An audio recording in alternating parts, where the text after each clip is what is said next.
Welcome to சந்தா சமையல். நம்ம இன்றைக்கி கேரட் ஜாமுன் எப்படி செய்கிறது பார்க்கலாம். 3 கேரட் எடுத்திருக்கேன். கேரட் தோல் சீவிட்டு வாஷ் பண்ணி கட் பண்ணி எடுத்திருக்கேன். மிக்ஸி ஜாரில் கேரட் சேர்த்துக்கலாம். காய்ச்சிய பால் 1/2 டம்ளர் அளவு சேர்த்துக்கலாம். இப்போது ஸ்மூத்தாக அரைச்சி எடுத்துக்கலாம். இப்போ அரைச்சி எடுத்துருக்கேன். ஸ்டவ் ஆன் பண்ணி பேன் வச்சுருக்கேன். பேன் சூடானதோ 2 டீஸ்பூன் நெய் சேர்த்துக்கலாம்.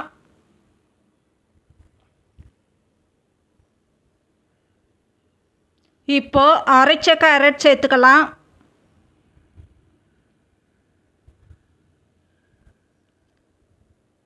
இப்போது மிக்ஸ் பண்ணிக்கலாம்.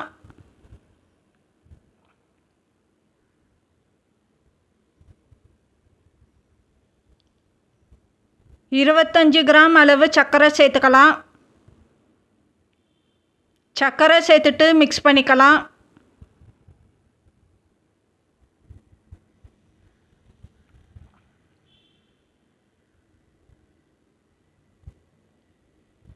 அரை டம்ளர் அளவு காய்ச்சிய பால் சேர்த்துக்கலாம்.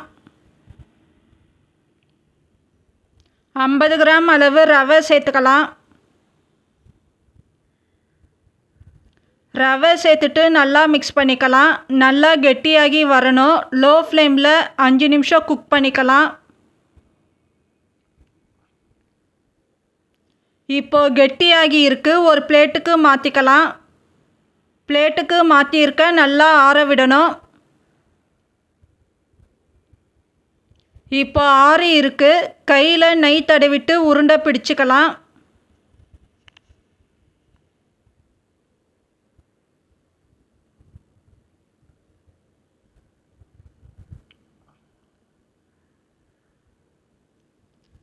இப்போ ஒரு பிளேட்டில் ரெடி பண்ணி வச்சுருக்கேன்.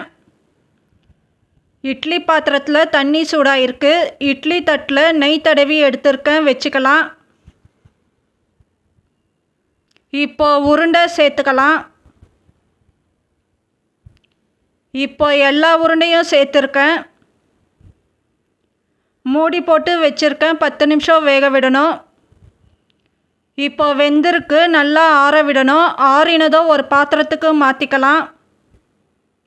கிண்ணத்தில் 2 டீஸ்பூன் அளவு கஸ்டர்ட் பவுடர் சேர்த்துருக்கேன். 1/4 டம்ளர் அளவு காய்ச்சிய பால் சேர்த்துக்கலாம். இப்போ நல்லா மிக்ஸ் பண்ணி எடுத்துக்கலாம். இப்போ மிக்ஸ் பண்ணி எடுத்துருக்கேன். இப்போ பாத்திரத்தில் 1/2 லிட்டர் பால் சேர்த்துருக்கேன். பால் சூடாகணும். 3 ஏலக்காய் பவுடர் பண்ணி எடுத்துருக்கேன், சேர்த்துக்கலாம். 25 கிராம் அளவு சர்க்கரை சேர்த்துக்கலாம். இப்போ ரெடி பண்ணி வச்சுருக்கிற கஸ்டர்ட் பவுடர் மிக்ஸ் சேர்த்துக்கலாம். கண்டென்ஸ்டு மில்க் 1/4 டம்ளர் அளவுக்கு குறைவாக சேர்த்துக்கலாம்.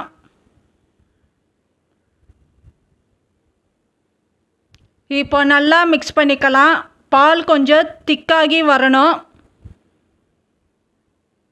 இப்போ திக்காகி இருக்குது. ஸ்டவ் ஆஃப் பண்ணிடலாம்.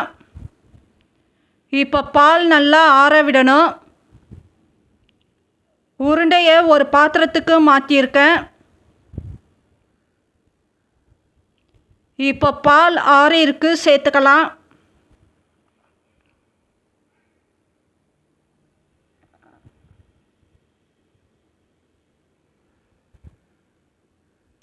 பிஸ்தா மேலே சேர்த்துக்கலாம்.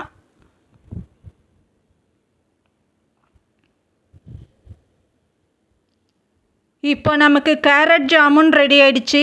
இந்த சேனல் பிடிச்சிருந்தால் லைக் பண்ணுங்கள், ஷேர் பண்ணுங்கள், சப்ஸ்கிரைப் பண்ணுங்கள்.